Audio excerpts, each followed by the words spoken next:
Doy gracias al Señor, hermanos, por esta tarde también, que me permite traer la palabra, a pesar de mis pecados. Él me permite compartir su palabra en esta tarde con ustedes. Solo a Él sea la gloria por siempre. Vayamos nuevamente, hermanos, por favor, allí, al Evangelio de Mateo, capítulo 1. Y vamos a estar hoy, hermanos, meditando en el verso 21, donde dice el pasaje, Mateo 1:21 dice, el anuncio del ángel, y dará a luz un hijo y llamará su nombre Jesús, porque él salvará a su pueblo de sus pecados. Vamos a orar para que el Señor nos bendiga en este momento. Padre Santo, queremos agradecerte y rogar, Señor, también por este momento que nos permites escuchar tu palabra. Señor, queremos que tu nombre sea exaltado aquí en medio de tu iglesia, que la obra de Cristo, Señor, sea reconocida en nosotros, valorada, y que muchos de nosotros, Padre, la podamos valorar más, podamos amar más a nuestro Salvador, al conocer, Señor, esa obra tan maravillosa que hizo para salvar a su pueblo, para salvar a su iglesia, Señor. Pedimos también que seas tú hablando, Señor, llamando al arrepentimiento y a la fe en tu Hijo, a las personas que no te conocen. Seas tú, Señor, librando del pecado, Señor, a aquellos que no te conocen, que vean en Cristo, Señor, su único y suficiente Salvador, Padre. Que vean la necesidad de venir a Él, Señor. Lo rogamos en el nombre de Cristo Jesús, nuestro Señor y Salvador. Amén. Amén. Hermanos, muchas de las grandes batallas de la historia, de guerras, han sido libradas por fuertes y valientes guerreros, hombres decididos con una misión clara, armados de mucho valor, han emprendido estas luchas con un propósito en mente. Muchas veces eran propósitos más específicos, pero en sí era librar o salvar a su patria o a su nación o a su pueblo de ciertos enemigos que la estaban oprimiendo. Eran hombres realmente calificados para este oficio, esta misión. Asimismo, también nuestro Señor Jesucristo, nuestro Salvador, fue también enviado a este mundo con un propósito, con una misión. Y esto nos lo cuenta Isaías 53. Vamos por favor allí a Isaías 53.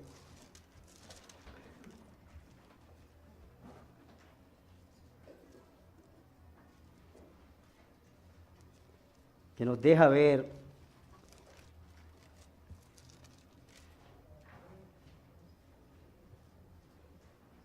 Isaías 53 nos muestra al Señor Jesús no como un guerrero, como un peleador, sino como un siervo, pero también con una misión maravillosa.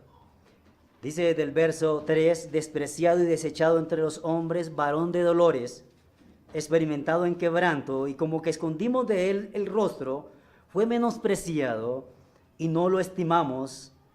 Ciertamente él llevó nuestras enfermedades y sufrió nuestros dolores, y nosotros le tuvimos por azotado, por herido de Dios y abatido. Verso 5, mas el herido fue por nuestras rebeliones, molido por nuestros pecados, el castigo de nuestra paz fue sobre él, y por su llaga fuimos nosotros curados.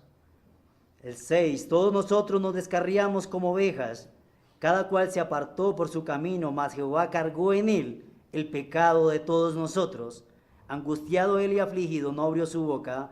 Como cordero fue llevado al matadero, y como oveja delante de sus trasquiladores, enmudeció y no abrió su boca. Por cárcel y por juicio fue quitado, y su generación, ¿quién la contará? Porque fue cortado de la tierra de los vivientes, y por la rebelión de mi pueblo fue herido. Y se dispuso con los impíos su sepultura, mas con los ricos fue en su muerte, aunque nunca hizo maldad ni hubo engaño en su boca. El 10, con todo eso Jehová quiso quebrantarlo, sujetándole a padecimiento. Cuando haya puesto su vida en expiación por el pecado, verá linaje, vivirá por largos días, y la voluntad de Jehová será en su mano prosperada. Verá el fruto de la aflicción de su alma y quedará satisfecho. Por su conocimiento justificará mi siervo justo a muchos y llevará las iniquidades de ellos. Por tanto, yo le daré parte con los grandes, y con los fuertes repartirá despojos, por cuanto derramó su vida hasta la muerte y fue contado con los pecadores, habiendo él llevado el pecado de muchos y orado por los transgresores. Nos muestra este pasaje el Señor Jesús como un siervo, pero también con una batalla, con una misión que lograr. Tendría una gran guerra el Señor, y era salvar a su pueblo, salvar a su pueblo. Y hoy vamos a ver, hermanos, en este versículo de Mateo 1:21, algunos aspectos de Cristo como Salvador de su pueblo, algunos aspectos de Cristo como Salvador. Primero que vamos a ver, según el pasaje en Mateo 1:21, primero que vamos a ver es su nombre. Cuando dice el ángel, llamará su nombre Jesús. Lo segundo que vamos a ver es su singularidad. Cuando dice el ángel, porque él. Tercero, vamos a ver su misión. Vamos a ver, el ángel dice, salvará a su pueblo. Esa es su misión, salvar a su pueblo. Y vamos a ver también su enemigo, o el enemigo, como todo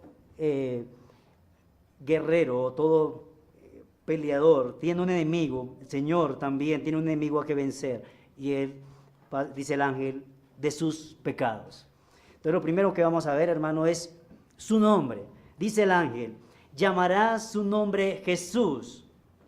El nombre Jesús es una transliteración, hermanos, del nombre Josué, que significa Jehová es salvación. Significado que dice mucho acerca de Dios y nos lleva a pensar de que nosotros al hablar de Dios no podemos hablar de Dios sin hablar también de salvación, que nos dice que el nombre de Dios es salvación, es igual a salvación. Jesús es un nombre, hermanos, que expresa no solo esto, sino también que expresa la compasión, la gracia de Dios por los pecadores, y que excluye a todos aquellos que ofrecen, prometen y quieren dar salvación, sean personas o dioses inventados por los hombres. Cualquiera que pretenda adjudicarse esta gloriosa obra de salvación queda excluido, porque solo Dios es el Salvador.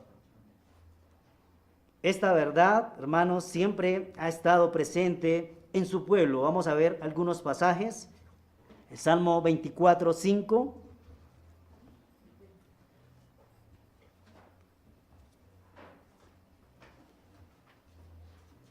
Salmo 24:5 dice, algunos pasajes de estos no se refiere, muchos de ellos no se está refiriendo a la salvación del alma, sino muchas veces a ser librados de algún enemigo. Pero con estas figuras el Señor ya apuntaba a la salvación que nosotros gozamos. Salmo 24:5 dice, Él recibirá bendición de Jehová y justicia, y nos dice, del Dios de salvación.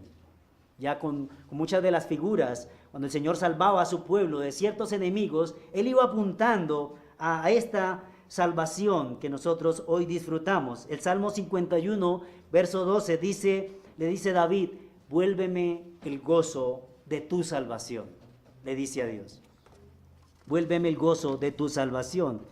Isaías 54, 17. Isaías 54, 17.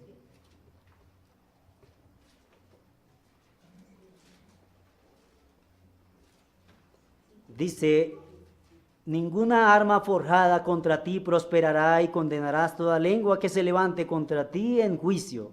Esta es la herencia de los siervos de Jehová, y su salvación de mí vendrá, dijo Jehová. Él es el que da la salvación. Salmo 3:8 dice, la salvación es de Jehová. Una obra que solamente debe adjudicársele a Él. Salmo 3:8. La salvación es de Jehová, sobre tu pueblo sea tu bendición. Y Jonás 2:9.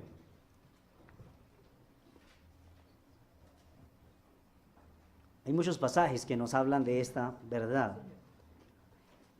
Hay más. Jonás 2:9 dice, mas yo con voz de alabanza te ofreceré sacrificios, pagaré lo que prometí. Y dice, la salvación es de Jehová. Dios ya había enseñado a su pueblo, como yo había dicho, por anuncios y con muchas de estas señales, que la salvación únicamente se encuentra en Él. Aunque algunos de estos pasajes, como ya he dicho, no se refieren necesariamente a la salvación del alma, sino por ejemplo a la salvación de algún pueblo enemigo, como en el caso de Egipto, pero con estas figuras Dios enseñaba esta gran verdad. Dios es el salvador de su pueblo, únicamente Él. Nadie más puede prometer salvación porque sería un mentiroso. Ninguno puede ofrecer salvación porque no la dará. Puede ser muy poderoso, puede tener mucho dinero, puede tener un gran nombre, pero dice el Señor en el Salmo 146:3, dice, no confíes en los príncipes ni en hijo de hombre, porque no hay en él salvación. Solo Dios es el autor y el que obra la salvación en nosotros. Por lo tanto, hermanos, no podemos buscar salvación fuera de Dios. La salvación únicamente se encuentra en Dios. Él es la fuente de la salvación. No podemos ir a nadie más. Como dice Isaías 43:11, dice, yo Jehová, y fuera de mí no hay quien salve. Ahora, no solo Dios es el que da la salvación o el que nos salva, sino que otra implicación que podemos sacar del nombre de Jesús es que Dios, en el momento de darnos la salvación, también nos dispensa todo lo que necesitamos de principio a fin. Es decir, que nosotros no ponemos nada en la salvación. Lo único que ponemos nosotros en la salvación son nuestros pecados. Vea conmigo, por favor, Efesios 2:8, uno de cuantos textos que nos enseñan esta verdad, que solo Dios, no solo es el autor de la salvación, sino que de principio a fin es el que nos salva, es el que obra esta salvación. Efesios 2:8 nos dice, porque por gracia sois salvos por medio de la fe, y esto no de vosotros, pues es don de Dios. ¿Qué es lo que dice el pasaje? Que tanto la gracia como la fe son dadas por Dios para que nosotros podamos ser salvos. Para que nosotros podamos ser salvos. Romanos 6:22 dice, Romanos 6:22, mas ahora que habéis sido libertados del pecado y hechos siervos de Dios, tenéis por vuestro fruto la santificación y como fin la vida eterna. Ahora hemos sido libertados, dice el pasaje, o sea que nosotros no nos hemos salvado a nosotros mismos, sino que es Dios el que nos libertó. Y que dice que tanto la santificación como la vida eterna son regalos de Dios. También en la salvación que Él nos da. Así que, hermanos, saber esto debería llevarnos y llenar nuestro corazón de una sincera alabanza a Dios, dándole gracias, darle la gloria y la honra y a una verdadera humildad en cuanto a nosotros, una verdadera humildad a reconocer que nosotros realmente no hemos puesto nada en esta gloriosa salvación que disfrutamos. Segundo, que vamos a ver, como la división, de acuerdo al orden que estamos viendo, es que vamos a ver su singularidad. Estamos viendo los aspectos de Cristo como Salvador, ya vimos entonces su nombre, Jesús. Ahora vamos a ver su singularidad y el ángel nos dice porque Él. Estas palabras del ángel nos lleva a mirarlo a Él, a Jesús. Dice porque Él. Cuando hago referencia a esto, a la singularidad de Jesús, estoy pensando en que la idea es que no hay otro como Jesús. Solo Él es único, no hay otro como Él y jamás lo habrá. Solo en Él, como dice la Biblia, están escondidos todos los tesoros de la sabiduría y del conocimiento. Solo Él es Dios encarnado, 100% hombre y 100% Dios. Solo Él es libre del pecado, no hizo maldad, como dice la Escritura. Solo en Él se encuentran todas las virtudes, hermanos, en su máxima expresión. La mansedumbre, por ejemplo, que se halla en Él es plena y perfecta. El amor que hay en Él sobreabunda en todo su ser. La hermosura de su santidad es reflejada en todo lo que hace. A esto me estoy refiriendo, que Cristo es único, es único. Ahora, esto hablando en la totalidad de su ser, pero al hablar de su obra como Salvador, la misma Biblia también muestra esta singularidad que solo le pertenece a Él. Vea conmigo, por favor, Hechos 4:12.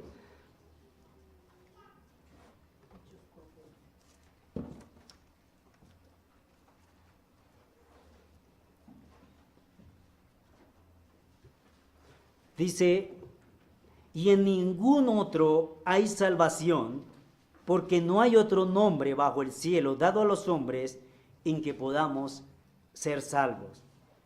Aquí vemos, hermanos, que el único que nos ha sido dado a todos nosotros, todas las personas, el único que nos ha sido dado para ser salvos, solo es Jesús.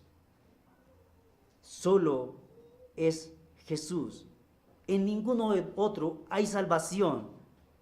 Solo en Él podemos ser salvos y somos salvos, como dice 1 Timoteo 2:5. Porque hay un solo Dios y un solo mediador entre Dios y los hombres, Jesucristo, hombre. Un solo mediador, dice el pasaje. No hay nada más, solo Cristo. Únicamente Él, solo en Él y siempre Él. Nada más.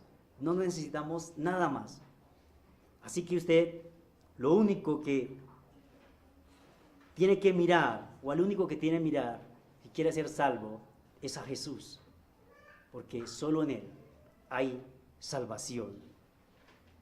Él es la luz del mundo, como dice Él, y el que le sigue no andará en tinieblas. Él es el pan de vida y el que de Él come, dice que no tendrá hambre ni sed jamás, y Él saciará su alma realmente. Él es el agua de vida eterna y el que de Él toma no tendrá sed jamás. Esto es una realidad, ¿verdad? Esto es una verdad. Él es la puerta de las ovejas y el que por Él entra será salvo. Y Él dice también que Él es la resurrección y la vida, y el que en Él cree, aunque esté muerto, vivirá. Él es el camino, la verdad y la vida. Solo Él. Solo estas verdades pertenecen a Él. Oh, hermanos, si alguno puede ver esto en Jesús, si puede ver a Cristo de esta manera, realmente le puedo decir, está muy cerca de la salvación. Muy cerca. Porque así es que le debemos mirar a Él. ¿Puede ver usted a Jesús de esta manera? ¿Puede verlo realmente? ¿Puede ver que Él es único? ¿Puede ver que Él es glorioso realmente? ¿Puede ver que Él es el único que salva del pecado? ¿Puede ver esto? No necesitamos nada más. El que tiene a Jesús como su mayor tesoro, lo tiene todo. El que no tiene a Cristo no tiene nada realmente. Puede tener muchas cosas en este mundo, pero sigue siendo, permítame decirlo así, un pobre miserable que no tiene lo más precioso que ha venido a este mundo, que es Jesús. Oh hermano y querido amigo, que el Señor permita en esta tarde guardar este pensamiento acerca de Jesús y alabarle por su singularidad. Pasemos a nuestro tercer punto. Estamos viendo algunos aspectos de Cristo como Salvador. El tercer punto ya nos corresponde a hablar de su misión. Y dice el anuncio del ángel: salvará a su pueblo. Esta es la misión que a Cristo se le ha dado. Así como emprende entonces un guerrero esta batalla para cumplir su misión, esa misión encomendada que se le ha dejado en sus manos, de esta manera también Cristo se le ha encomendado una misión. También fue enviado con una misión de parte de Dios, y es salvar a su pueblo.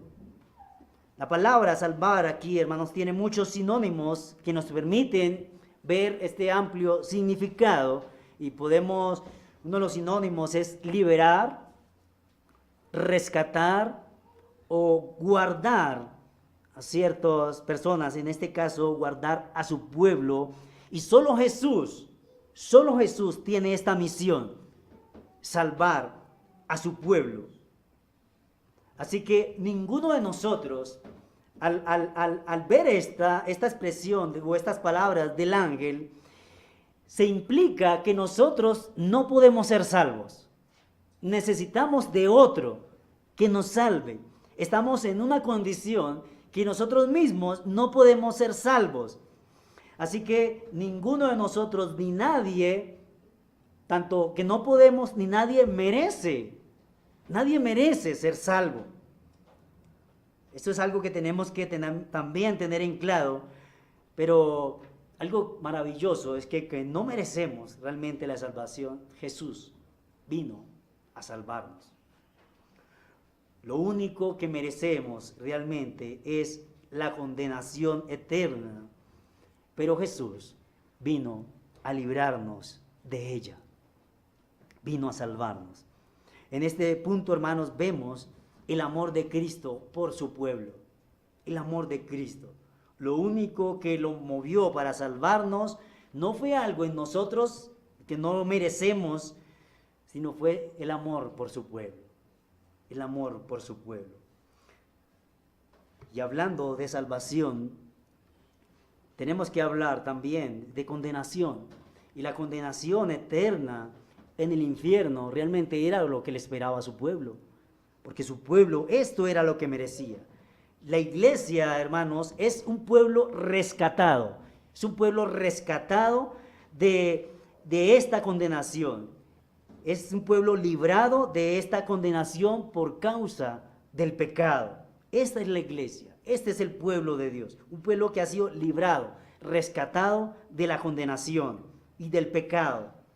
Nosotros estábamos en una situación terrible, hermanos. No podíamos salvarnos porque necesariamente necesitábamos, hermanos, que alguien lo hiciera por nosotros. No teníamos el poder para salvarnos a nosotros mismos, por esto era necesario que Jesús viniera al mundo. Marcos 10:45.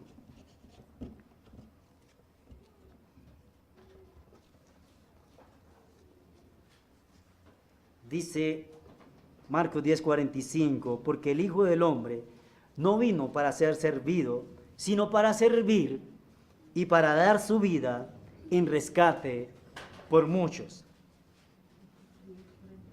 ¿Sabe cuánto costó nuestra salvación?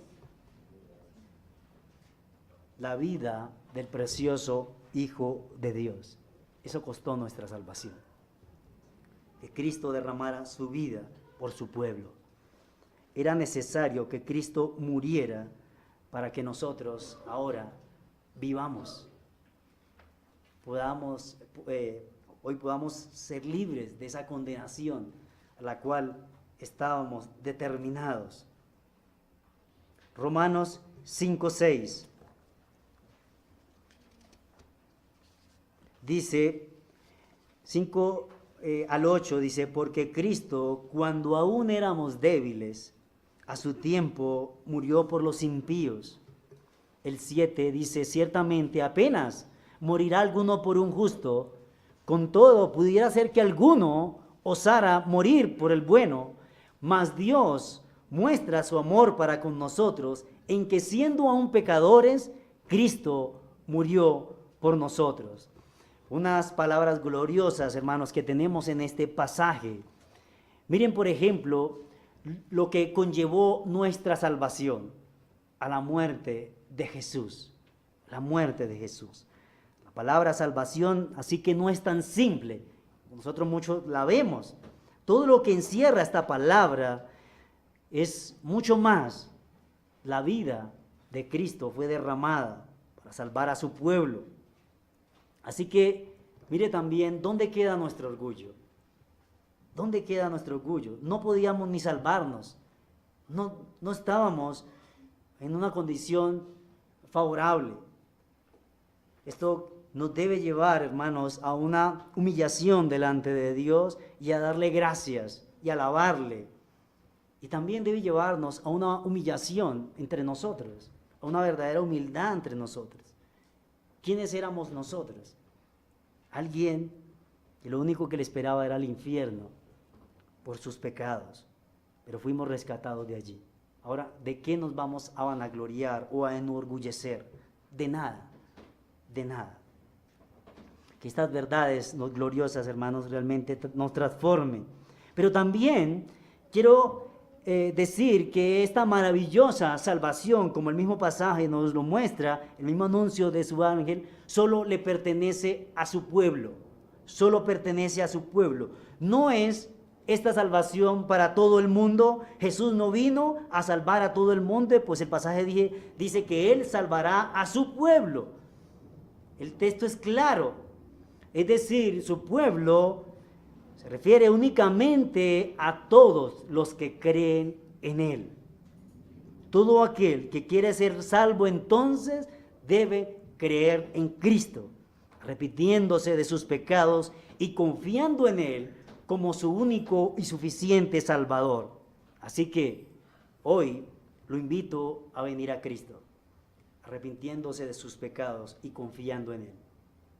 Él es el único que lo puede salvar. Si usted cree en Él, entonces Él vino realmente a salvarlo a usted.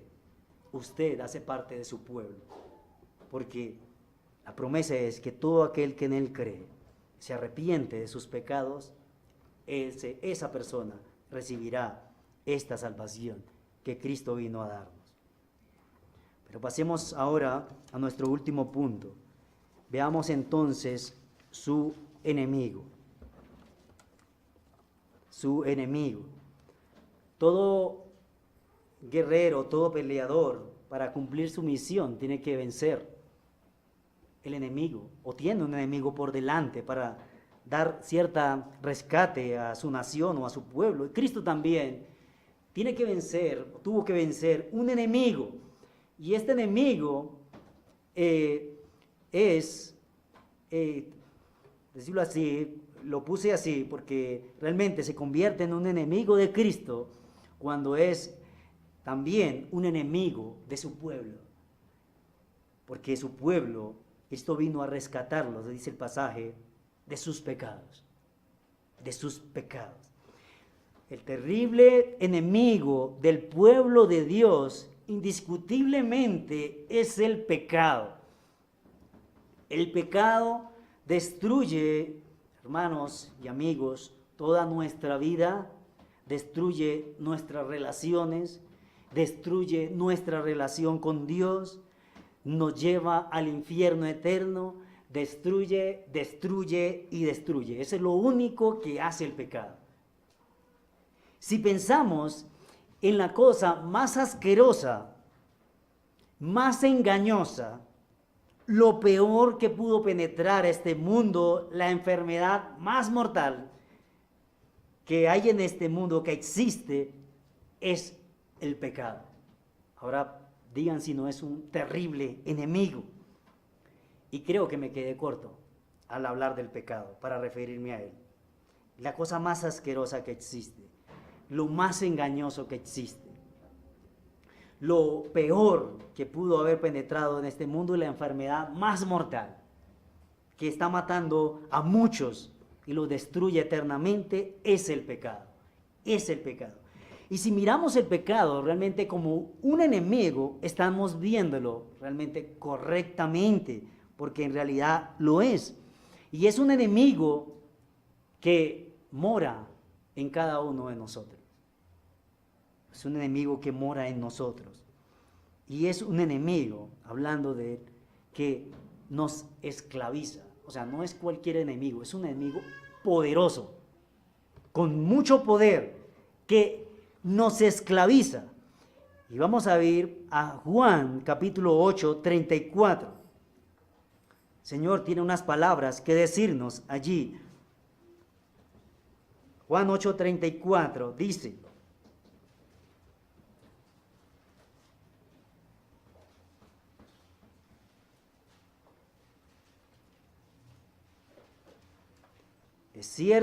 de cierto os digo, que todo aquel que hace pecado, esclavo es del pecado. Venía diciendo, el pecado nos esclaviza, nos oprime, nos explota, nos amarra a él para que solo le sirvamos a él. Este es un enemigo realmente cruel, egoísta, y que después de tenernos todo el tiempo esclavizado, lo único que recibiremos de él es muerte eterna. Es curioso, si usted es un esclavo, vamos a decirlo así, hablemos, cuando usted era un esclavo, usted hacía cierto trabajo y recibía ciertos beneficios de ese trabajo por lo que hacía. El pecado también le paga a usted, ese también le da una remuneración a usted. Romanos 6:23. El pecado lo esclaviza, lo amarra para que le sirva a él. Y lo esclaviza y para que usted solamente le sirva a él, y él a lo último le va a dar una remuneración por este trabajo. Romanos 6:23 dice: porque la paga del pecado es la muerte. Este es la remuneración que recibimos del pecado, es la muerte. Ahora yo pregunto, miren este enemigo, quiero que analicen un poco lo que está hablando el Señor aquí acerca del pecado y lo que dice la Escritura. Realmente contempla el pecado como, vamos a decirlo, como una persona o un enemigo que nos tiene esclavizados y que nos encierra, nos oprime, y que es alguien cruel realmente, y que solamente quiere que le sirvamos a él. Es un enemigo egoísta, solo servirle a él.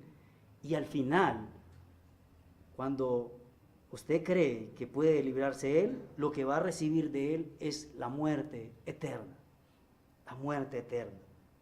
Este enemigo, querido amigo, jamás lo va a librar, jamás lo va a soltar. Solamente hay alguien que nos libra de este enemigo tirano y se llama Jesucristo. Jesús vino a salvarnos de este enemigo, de nuestros pecados. Vea Juan 8:36, dice el Señor: después de decirles que todo aquel que hace pecado es esclavo del pecado, el Señor termina concluyendo, dice: así que si el Hijo os libertare, seréis verdaderamente libres. Jesús vino a librarnos de nuestros pecados. Qué maravilloso es esto, hermanos. Su pueblo ahora es libre del pecado. Eso no quiere decir que ya no pequemos, no quiere decir eso, sino que ya somos libres de ese enemigo tirano y cruel.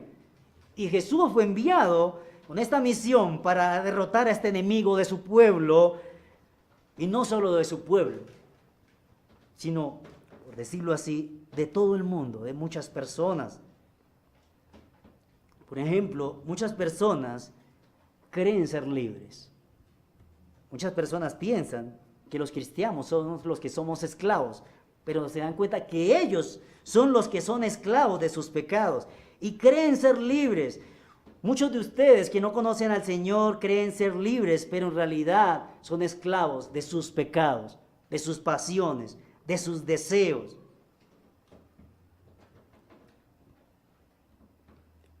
Lo único que van a recibir al final es la condenación en el infierno.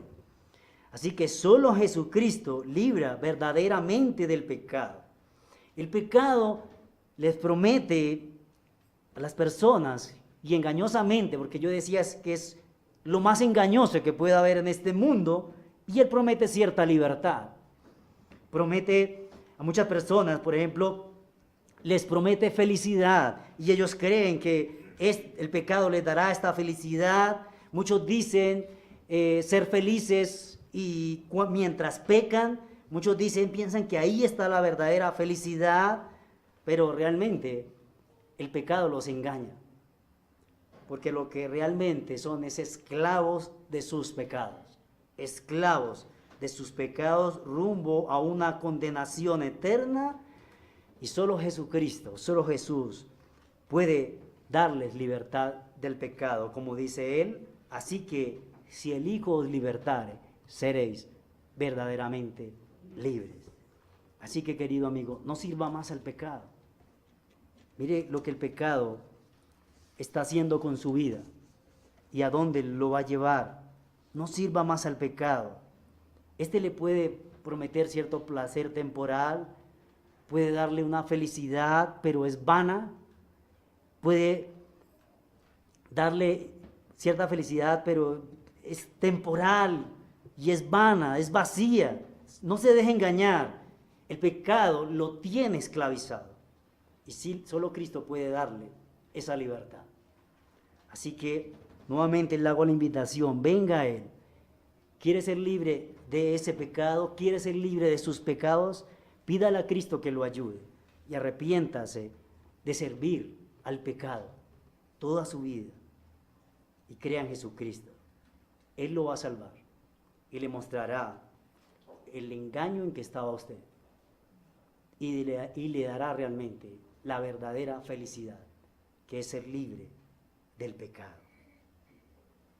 Para concluir, entonces, ¿qué hemos visto? Entonces, hemos visto que Dios es el único que da la salvación de principio a fin. Nosotros no ponemos nada en nuestra salvación, eso que quede claro, no ponemos nada, aunque tengamos el deber de santificarnos, esa obra tampoco es iniciada por nosotros, pues es obra del Espíritu Santo. Nosotros no ponemos nada en la salvación. Solo Dios es el autor de la salvación de principio a fin. ¿Qué hemos visto también? Que solo Jesús es el único Salvador. Usted no debe buscar a nadie más para ser salvo, debe mirarlo a Él. No mire hacia otro lado, solo mírelo a Él y crea en Él. Arrepiéntase y búsquelo a Él. Él fue el único que fue enviado con esta misión de salvar a su pueblo. Hemos visto también que solo los que creen en Cristo serán salvos. Ese es su pueblo, ellos son su pueblo, y a los que Él vino a salvar realmente. Solo los que creen en Él. Por último, hemos visto también que del pecado es que necesitamos ser liberados. Es del pecado. No hay otro enemigo tan grande como es el pecado. Otro enemigo tan engañoso, tan falso como es el pecado. Así que oremos. Amado Señor, te damos muchas gracias, Padre, por permitirnos, Señor, en esta tarde contemplar una vez más tu obra gloriosa, la obra de tu Hijo, Señor, que vino a realizar, Señor, para su pueblo, para todos los que confían en Él. Padre, permite que muchos de aquí que no te conocen puedan ver a Cristo como lo único que necesitan sus almas y que urgentemente puedan venir a Él, Señor. Padre, también permite que como iglesia nosotros podamos valorar más a nuestro Salvador, podamos realmente humillarnos, a darnos cuenta que la salvación únicamente es por ti, Señor. Que podamos darte gloria y honra, que podamos también, Señor, así de esta misma considerarnos lo que somos delante de ti. Somos un pueblo rescatado, pero que realmente, Señor, no éramos nada, Señor. Éramos personas perdidas, llevadas por el pecado a donde quiera que Él nos llevaba, pero que gracias a tu obra fuimos rescatados de ese enemigo cruel y tirano que nos esclavizaba, Señor. Gracias por esa obra maravillosa que has hecho en nosotros. Permítenos siempre guardarla en nuestros corazones, siempre, Señor, alabarte por esa obra maravillosa que has hecho en cada uno de nosotros, salvarnos de esa condenación a la cual, Señor, estábamos destinados, Señor. Gracias por tu obra maravillosa en cada uno de tus hijos. Te lo pedimos, te oramos únicamente los méritos de Cristo, nuestro Señor y Salvador. Amén. Amén. Dios los bendiga, hermanos. Gracias, hermano.